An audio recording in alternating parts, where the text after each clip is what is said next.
Good morning, students. Hello, how are you? So, hope you are all fine. Today, we are starting the new section and a new part of history, which is related to this forest. Forest. Before going to the topic, I want to tell you something important about the history. What you will think when I will tell about the history? हमारे दिमाग में क्या आता है जब हम history सोचते हैं? हम सोचते हैं कि राजा, महाराजा, किंग, उनके एम्पायर्स, उनके किए गए works, pillars, marbles, monument, temples, sculpture. This history only related to those क्योंकि हिस्ट्री लिखी गई है, इनके बारे में बताया गया है. तो क्या सिर्फ हिस्ट्री इन्हीं की है? हिस्ट्री में ऐसे बहुत से लोग हैं जो इतिहास के पन्नों में खो के रह गए. आज उन्हीं के बारे में हमें पढ़ना है. First of all, the history come from the city, towns, factories, a place where the all economic events are happening, but they are the some peoples which is outside of this economic sector. Yes, they are the forest peoples, tribals communities, forest dwellers जिन्हें हम आदिवासी भी कहते हैं, पैस्टोरलिस्ट जिन्हें हम बंजारे जानते हैं, shifting cultivators, food gatherers. They are also the important element of our nation. They also belong to the history, and their history they are important. Their history are not so easy what we think. They are also not a simple survival. They are belonging to our modern era, but they are lost in the histories. Now we will know about them. Okay, student. Forest communities means forest tribals, आदिवासी. जब britisher आए, उन्होंने देखा कि forest tribals कैसे हैं. वे जंगलों की पूजा करते हैं, पेड़ पौधों की पूजा करते हैं, जंगली जानवरों को देवता मानते हैं, पूरे जंगल को देवता मानते हैं. They think they are fools. पर क्या ये आदिवासी फूल्स थे या फिर ये ब्रिटिशर लोग फूल्स थे जो उनको इस तरीके से फॉरेस्ट, ये लोग फॉरेस्ट को रिसोर्सेज मानते थे. ये इनका जन्म से लेकर के मृत्यु तक हर रीति रिवाज फॉरेस्ट से जुड़ा हुआ था. ये फॉरेस्ट को मानते थे कि उनकी मातृभूमि, उनकी माँ है, जिनकी उनकी रक्षा करनी है, जो उनकी रक्षा करती है. और क्या चीज़ नहीं थी जो फॉरेस्ट इनको दिया करती थी? फॉरेस्ट से इनको सब कुछ मिलता. बट जैसे जैसे 19th सेंचुरी आई और 19th सेंचुरी में इंडस्ट्रीज़ की, शिप्स की, रेलवे ट्रैक्स की डिमांड बढ़ने लगी, तो इन भूखे जो इंडस्ट्रीज थे उनकी नज़र जंगलों पर पड़ने लगी. यही जंगल जहाँ कई कम्युनिटीज़ का घर था, इन्होंने नए रूल और रेगुलेशंस लेकर आए, नए तरीके के सिस्टम लेकर आए जो फॉरेस्ट ड्वेलर्स के लिए बिल्कुल नए थे, और उन्हें फोर्सफुली ये सिस्टम मानना पड़ा. ये system systematic cutting of trees और प्रोटेक्टेड फॉरेस्ट, रिजर्व फॉरेस्ट, ऐसे बहुत से, जैसे mapping of forest, plantation development, इस तरह के नए सिस्टम लाए गए. और इन फॉरेस्ट ड्वेलर्स को इन सिस्टम पे बार बार इन्हें वहाँ इस नए सिस्टम को अपनाने के लिए बहुत कुछ करना पड़ा. ठीक है, तो हुआ क्या? ये फॉरेस्ट लोगों की ज़िंदगी पूरी तरह से बदल गई. जो इनको रिसोर्सेज होते थे पूरी तरह से चेंज हो गई. ये नए सिस्टम में वे ढल नहीं पाए. इसके बाद बहुत से ऐसे फॉरेस्टर्स लोग थे, ऐसे ट्राइबल्स लोग थे जिन्होंने रिबेलियन किया, और इस रिबेलियन के कारण कई स्टेट्स में उनके लिए नए कानून बने. स्टेट्स को झुकना पड़ा, रिबेल किया, और स्टेट लोग को इस रिबेल के सामने झुकना पड़ा. उन्हें चेंजेस लाने पड़े अपने सिस्टम्स में, ये नए रूल्स में. ओके, तो हम इस चैप्टर में इन्हीं सब के बारे में पढ़ेंगे. हम जानेंगे कि फॉरेस्ट कैसा था और कॉलोनाइजेशन ने कैसे इस फॉरेस्ट को पूरी तरह से चेंज कर दिया. ओके स्टूडेंट, तो हम इस चैप्टर पे चलते हैं. Before starting this chapter, we should know what the importance of forest in our daily life is. Okay, तो फॉरेस्ट से सबसे पहले हमको क्या मिलता है, फॉरेस्ट प्रोडक्ट मिलते हैं, ऐसी चीज़ें जो हमारे लाइफ के लिए डेली यूज में बहुत ज़्यादा इंपॉर्टेंस रखती हैं। आप अपने एटमॉस्फेयर में या फिर आसपास देखिए कितनी सारी चीज़ें आपको मिल जाएगी जो सिर्फ फॉरेस्ट प्रोडक्ट है, जैसे कि paper, furniture, table, chair, door, Windows. इसके बाद डाइज, जो कपड़ों में कलर्स होते हैं, वो भी फॉरेस्ट प्रोडक्ट है। स्पाइसेस, मसाले, खाने में जो स्वाद आते हैं वो भी हमें फॉरेस्ट से मिलते हैं। इसके अलावा tendu leaf means the product use to make a beedi. इसके अलावा गम्स, ये गम्स आयुर्वेदिक दवाइयों के लिए भी यूज आते हैं, साथ में जो पेंटिंग और बाकी छोटी मोटी नॉर्मल चीज़ों के लिए यूज आते हैं, वो भी हमको कहाँ से मिलता है, फॉरेस्ट से। Honey, coffee, tea and rubbers, these are the important forest products. इसके अलावा फॉरेस्ट जो है वो कुछ और भी चीज़ देता है जिसके बारे में हमको पता नहीं है, जैसे कि सेलफोन रैपर्स, जो चॉकलेट हम लोग खाते हैं उसके जो रैपर्स होते हैं सेलफोन रैपर्स, वो भी फॉरेस्ट प्रोडक्ट है। चॉकलेट ऑयल, चॉकलेट बनाने के लिए चॉकलेट ऑयल इंपॉर्टेंट होती है, वो भी फॉरेस्ट से मिलती है। Herbs and roots for medicine, जितने भी आयुर्वेदिक मेडिसिन है उसके जो हर्ब्स है, रूट्स है, वो सब के सब हमें फॉरेस्ट से ही मिलते हैं। फॉरेस्ट जो वहाँ के रहने वाले ट्राइबल्स होते हैं उनके लिए भी फ्यूल्स प्रोवाइड करते हैं। फ्यूल्स मीन्स जलाने के लिए लकड़ियाँ, जिससे खाना बन सके या बाकी काम हो सके। ग्रासेस फॉर मैमल्स एंड जो डोमेस्टिक एनिमल्स हैं उनके लिए ईटिंग ग्रासेस जो है वो हमें फॉरेस्ट से मिलता है। चारकोल्स, फ्रूट, फ्लावर और सबसे इम्पॉर्टेंट चीज़, फॉरेस्ट जो है वो एनिमल्स और बर्ड का होम है, वो हैबिटेट है फॉरेस्ट में रहने के लिए। कोई भी एनिमल घर में रहने के लिए, पिंजरे में रहने के लिए या फिर शहर या गांव में रहने के लिए नहीं बने हैं।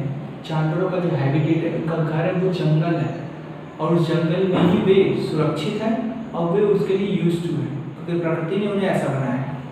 इसके अलावा एक जो फॉरेस्ट है वो वैराइटीज से भरा हुआ है।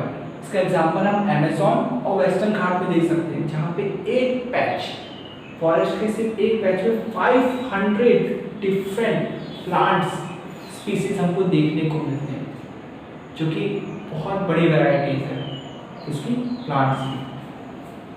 और जैसे जैसे डिफॉरेस्टेशन आगे बढ़ा, ये जो डिफरेंट प्लांट स्पीसीज है उसको हम खोने लगे। 17वीं सेंचुरी में जैसे डिफॉरेस्टेशन चालू हुआ, इंडस्ट्रियलाइजेशन आया और डिफॉरेस्टेशन बड़ी मात्रा में हुआ, तो 17वीं सेंचुरी से 1995 अप्रॉक्सीमेटली 200-250 साल के बीच में हमने 13.9 मिलियन स्क्वायर किलोमीटर मीन्स जितना भी टोटल एरिया है वर्ल्ड का, उसका 9.3% एरिया जो फॉरेस्ट से ढका हुआ था उसको हमने पूरी तरह से क्लियर कर दिया, नष्ट कर दिया। हमने उन एनिमल्स और बर्ड के घरों को तबाह कर दिया। हमने वो बहुत से इम्पॉर्टेंट प्लांट स्पीसीज को ख़त्म कर दिया। हमने बहुत से इम्पॉर्टेंट जो फॉरेस्ट प्रोटेक्टर उनकी लालच में आकर हमने ये काम किया, और इसके बारे में हम अपने इस चैप्टर के टॉपिक डिफॉरेस्टेशन में पढ़ते हैं। Why deforestation? Deforestation ही क्यों? Good morning, students. Hello, how are you? Deforestation का So, मतलब hope you are all fine. Today we are starting the new section and a new part of किसी it, area को which is जंगलों related to से this forest. कर देना या जंगल Forest. को उस Before एरिया going से to our topic, हटा देना। I want to tell you something important about the history. ये What do you deforestation think ये आज की problem when I will tell about the बहुत से history? जंगलों को बड़ी हमारे बड़ी दिमाग में क्या आता है जब हम मैदान हिस्ट्री सोचते हैं? मैदान हम सोचते हैं कि यही डिफॉरेस्टेशन कहलाता है, और आज भी ये होता है। पर ये रिसेंट प्रॉब्लम नहीं है, आज की नहीं है, ये बहुत लंबे समय से, या जब से मानव सभ्यता ह्यूमन सिविलाइजेशन डेवलप हुई है तब से ये प्रोसेस चलता आ रहा है। ये कई सेंचुरीज पुराना प्रोसेस है, पर कॉलोनियल रूल में इसे बहुत ही सिस्टमेटिकली और एक्सटेंटिव वे में किया गया। पर इसमें मैं एक जो है उस लाइन से सहमत नहीं हूँ, वो है सिस्टमेटिक। मेरा मानना है, ये मेरे थॉट्स हैं कि कभी भी डिफॉरेस्टेशन सिस्टमेटिक हो ही नहीं सकता। जंगलों को काटना, उसे सफाया कर देना, ये किस तरह से सिस्टमेटिक हो सकता है? ओके, तो अब हम ये जानते हैं कि इंडिया में डिफॉरेस्टेशन किस तरीके से हुआ।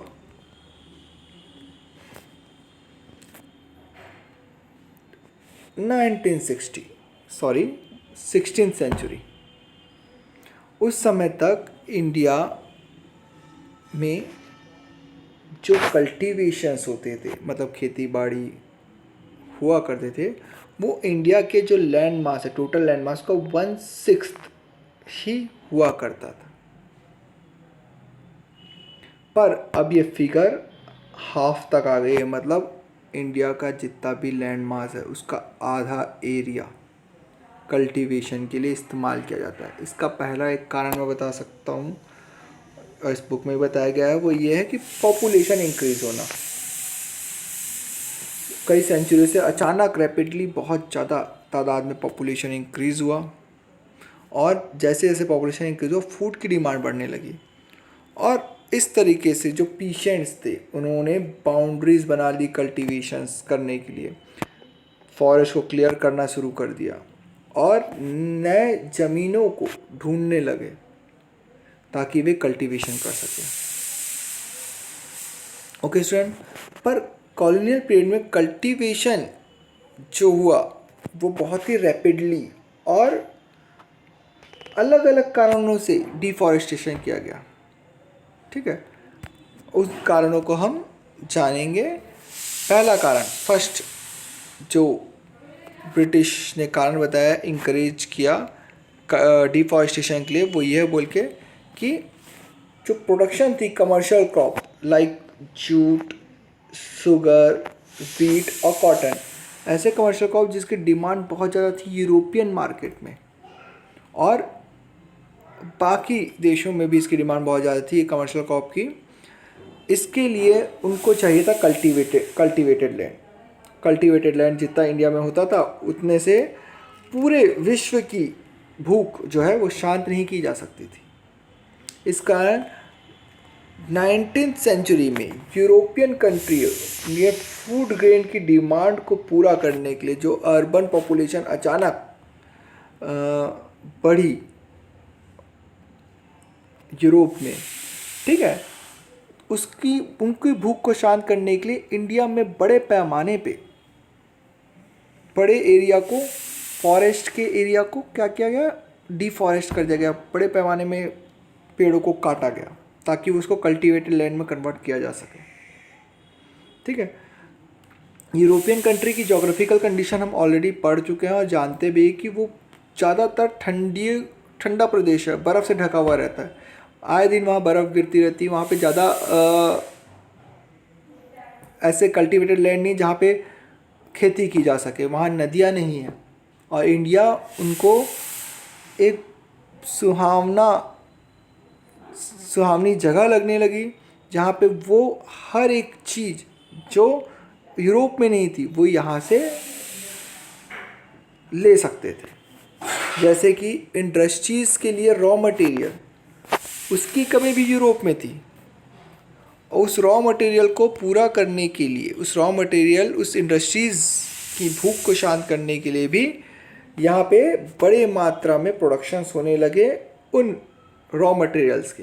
ठीक है, कोयला है, आयरन ओर्स है, उसके लिए भी उन लोगों ने, ब्रिटिशर लोगों ने क्या किया कि जंगलों को काटा, जंगलों को काट करके वो ज़मीनों को खोद के कोयले निकाले, आयरन ओर निकाले, और भी बहुत से मिनरल्स को उन्होंने यहाँ से डिग किया और यूरोपियन कंट्री में। सेकंड कारण, अर्ली 19th सेंचुरी में कॉलोनियल ने यह सोचा कि फॉरेस्ट जो है वो अनप्रोडक्टिव है, और ये जो है ये सिर्फ वाइल्डरनेस का ही प्रतीक है। जब ब्रिटिशर इंडिया आए और इंडिया में आके उन्होंने देखा कि इंडियन जो लोग हैं वो अपने जंगलों को, पेड़ पौधों को इतना पूजते हैं उनकी रक्षा करते हैं, उन्हें देवी देवता की तरह जंगली जानवरों को भी पूजा जाता है, चाहे वो सांप हो, शेर हो, हाथी हो, हम उन्हें देवताओं का वाहन मानते हैं और उनकी पूजा करते हैं। और ब्रिटिशर लोग सोचते थे कि तो जंगली जानवर है। और इंडिया में वाइल्डनेस का कारण भी यही है कि ये जानवरों की पूजा करते हैं, पेड़ पौधों की पूजा करते हैं। ठीक है, ये उनकी यूरोपियन कंट्रीज़ की विकृत सोच थी, जो कभी नहीं जान पाए कि वे कितने ज़्यादा यूज़फुल हैं नेचर के लिए। और जब तक वे समझते तब तक वे बहुत बड़ी मात्रा में दुनिया को नुकसान पहुंचा चुके थे। Okay, next. तो इन वाइल्डरनेस, इस अनप्रोडक्टिव लैंड जो वो सोचते थे कि फॉरेस्ट है, उनको कल्टीवेशन में कन्वर्ट करने के लिए, कल्टीवेटेड लैंड बनाने के लिए क्या किया गया, उनको डिफॉरेस्ट किया गया, ताकि वहाँ से एग्रीकल्चर प्रोडक्ट आ सके, उनकी रेवेन्यू बढ़ सके और उनकी स्टेट इनकम इन्हेंस हो सके, बढ़ सके। और इसी के चलते 1880 से 1920 तक जो कल्टीवेटेड एरिया था, उनमें अचानक 6.7 मिलियन हेक्टर की बढ़त हो गई। ओके, और हमने हमेशा ये जाना है कि एक्सपेंशन ऑफ जो कल्टीवेशन लैंड है वो प्रोग्रेस का साइन है। ये हमारा सोच है कि जितने ज़्यादा खेती होगी उससे ज़्यादा हम उतना प्रोग्रेस करेंगे। पर क्या सही है? क्या प्रोग्रेस की कीमत जंगलों का कटना है? जंगली जानवरों का मरना क्या एक प्रोग्रेस कहला सकता है? ठीक है, और हमें ये कभी नहीं भूलना चाहिए कि जितने भी खेती के लिए ज़मीनों को उपयोग किया गया ब्रिटिशर या कॉलोनियल रूल में, वो सब के सब फॉरेस्ट को क्लियर करके ही किया गया था। ठीक है, हम आगे बढ़ने से पहले, स्लीपर ऑफ द ट्रैक पढ़ने से पहले, हम एक पिक्चर देख लेते हैं। यह पिक्चर जो है वो अमेरिकन पेंटर जॉन डॉन्स ने बनाई थी। ठीक है, इस पेंटिंग में हम देख सकते हैं कि जो नेटिव अमेरिकन्स थे, जो नॉर्थ अमेरिका के प्लेन्स में रहते थे, प्रॉपर आदिवासी अमेरिकन जो अमेरिका के थे, ठीक है, उनकी इकोनॉमिकली जो ज़रूरत थी वो बहुत डाइवर्स थी। वे मेज़ उगाया करते थे, वो वाइल्ड प्लांट को और बिसेन का शिकार किया करते थे। ठीक है, तो आप इस पिक्चर में देख सकते हैं कि बिसेन के लिए उन लोगों ने एक बड़ा सा ज़मीन खाली करके रखा था, घास से भरी हुई, जहाँ पे बिसेन लोग आते थे और चरते थे और वहाँ से वे शिकार करके ले जाते थे। उस समय अमेरिका के कॉलोनियल रूलर ने ये सोचा कि बाइसन के लिए इतनी बड़ी ज़मीन खाली छोड़ देना उनके चरने के लिए, ये बहुत ही बड़ा नुकसान है उनके लिए। और उन्हें बड़ी तादाद में, बड़ी मात्रा में, मैं बता भी नहीं सकता, उतने बड़े तादाद में इन्होंने बाइसेंस लोगों को मारना शुरू कर दिया, वो भी बिना मतलब के। उनका शिकार नहीं किया करते थे। शिकार का मतलब शिकार करना और उनको खाने के लिए नहीं मारा करते थे, सिर्फ मार दिया करते थे अपने शौक के लिए, अपने इंडस्ट्रियल, अपने यूरोपियन कंट्रियों की भूख को शांत करने के लिए। उन्होंने ये बड़े पैमाने, आप देख सकते हो पूरी ज़मीन ढक गई है बाइसेंस लोगों के कारण, पूरी ज़मीन जो है वो पूरी तरीके से ढक गई है। और इतनी तादाद में, इससे कई लाखों करोड़ों, लाखों हज़ारों बाइसेंस लोगों को उन्होंने मारना शुरू कर दिया। ओके, अब हम अपने आगे के टॉपिक में आते हैं। ठीक है, वो है स्लीपर का मतलब मैं आपको बता देता हूँ। आप लोगों ने ट्रेन में सफ़र किया होगा और ट्रेन में आपने देखा होगा रेल जो पटरी होती है उसके नीचे सीमेंट के बड़ी बड़ी चौड़ी चौड़ी और मोटी पट्टियाँ बिछाई जाती है ताकि रेल की पटरी खसके नहीं और वो गिट्टियों में दबी रहे। ठीक है, सीमेंट की पट्टी लगने से पहले वुड की, लकड़ियों की पट्टियों का इस्तेमाल किया जाता था, इसे स्लीपर कहते थे। ठीक है, जो रेल जो पटरियाँ हैं उसको आगे खसकने से या पीछे हटने से रोक सके, उनको स्थिर कर सके। ठीक है, तो इनमें हम पहले पिक्चर को एक बार स्टडी कर लेते हैं। ये पिक्चर आप देख रहे हैं, इसमें जो आदिवासी लोग हैं, इंडियन आदिवासी लोग हैं, वो जंगलों को काट रहे हैं, स्लीपर्स बना रहे हैं, ओके, रेलवे के लिए। और यह काम वो लोग किसके कर रहे हैं? ब्रिटिशर लोग के लिए। और उसी समय ब्रिटिशर लोगों ने उनको अलाउ नहीं किया था कि वे कभी भी इन पेड़ों को काटे और अपना घर बना सके। वे पेड़ काटते थे स्लीपर्स बनाने के लिए, पर यही पेड़ ये आदिवासी नहीं काट सकते थे अपने घर बनाने के लिए। तो सोचिए कितनी बुरी स्थिति होगी उस समय के जंगलों में रहने वाले आदिवासियों की। तो 19वीं सेंचुरी की शुरुआत में इंग्लैंड से ओक फॉरेस्ट पूरी तरीके से डिसअपेयर हो गया। उन्होंने अपने जो वहाँ का बड़े पैमाने में, यूरोप में मिलने वाले बड़े पैमाने में जो पेड़ था ओक, उसको पूरी तरीके से नष्ट कर दिया। क्यों? क्योंकि रॉयल्स नेवी के लिए उन्हें बड़े बड़े शिप्स बनाने थे, टिम्बर्स के काम के लिए, ईंधन के लिए उपयोग किया करते थे, ताकि उनकी जो बड़ी जहाज है वो चल सके, वो बन सके। अब इंग्लिश शिप्स थी, उनको रेगुलर सप्लाई चाहिए था किसी स्ट्रॉन्ग और ड्यूरेबल टिम्बर के लिए। उन लोग ये सोचने लगे कि इंपीरियल जो पावर है वो अपने आप को कैसे प्रोटेक्ट करेगी अगर उनके पास शिप नहीं होगी तो। और इसलिए 1820 में उन्होंने एक सर्च पार्टी भेजी इंडिया में, ताकि वो इंडिया के फॉरेस्ट को एक्सप्लोर कर सके और जान सके कि कौन से पेड़ उनके लिए उपयोगी है, जिनका इस्तेमाल वो रॉयल नेवी के लिए कर सकते हैं।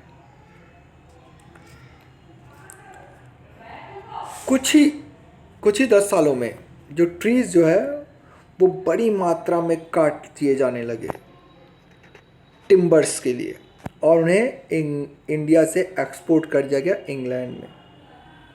1950 में एक और नई डिमांड इंडिया में इस्टेब्लिश हो गई, वो थी रेलवे की।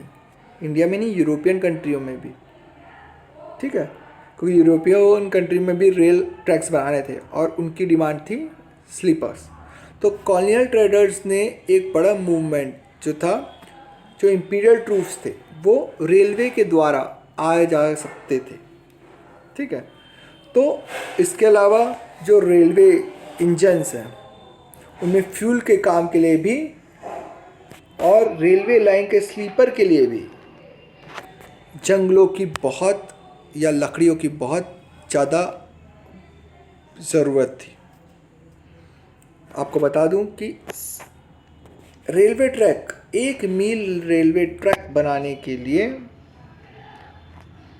मात्र 1 मील रेलवे ट्रैक बनाने के लिए 1760 से लेके 2000 स्लीपर्स बिछाए जाते हैं। 1860s में आते आते रेलवे नेटवर्क का बहुत ज़्यादा एक्सपांड हुआ। 1890s में 25,500 किलोमीटर तक ट्रैक का एक्सपांड किया गया। आप सोच सकते हो कितने ज़्यादा स्लीपर्स लगे होंगे और स्लीपर्स बनाने के लिए कितने ज़्यादा पेड़ काटे गए होंगे। और 1946 तक आते आते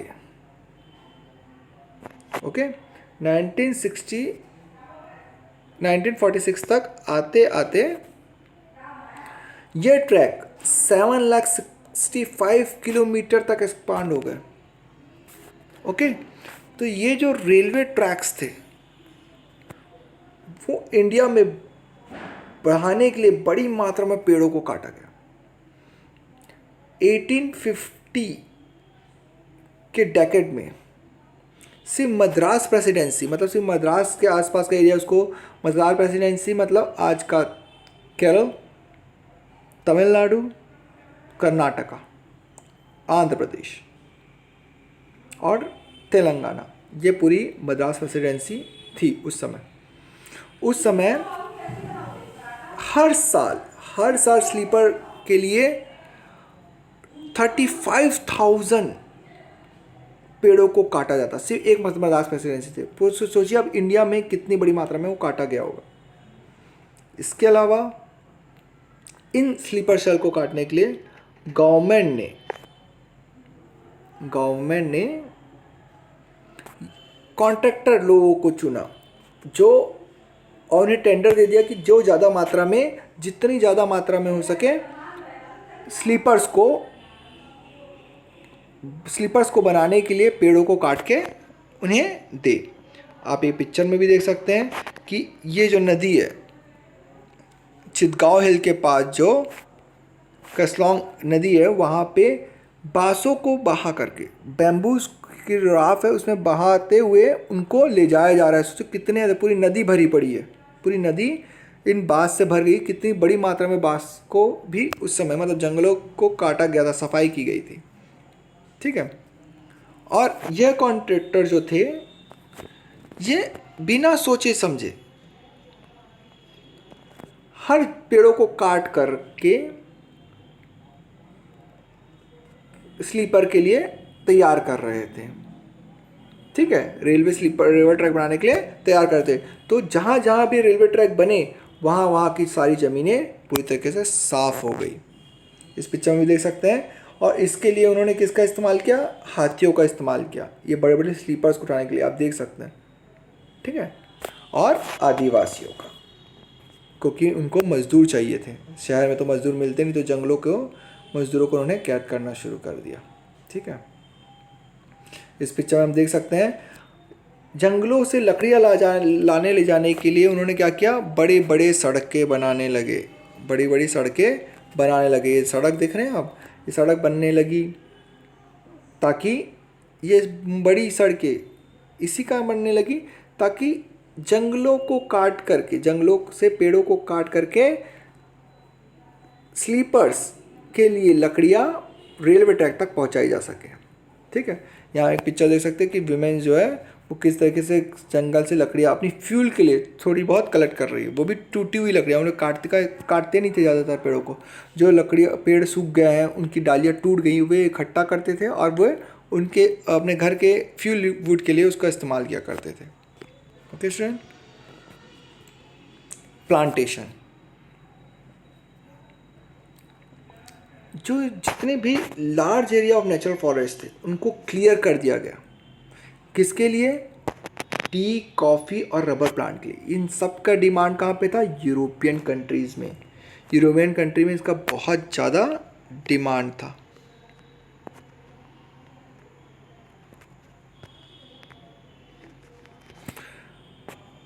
क्योंकि यूरोपियन जो लोग थे, आपको बता चुका हूँ मैं इससे पहले कि वो ठंडा प्रदेश था, वहाँ चाय और कॉफ़ी का ज़्यादा इस्तेमाल होता था। तो उनकी पूर्ति करने के लिए वहाँ पे इतना ऐसा एटमॉस्फेयर नहीं था जहाँ पे टी और कॉफ़ी प्लांटेशन किया जाए, रबर प्लांटेशन किया जा सके।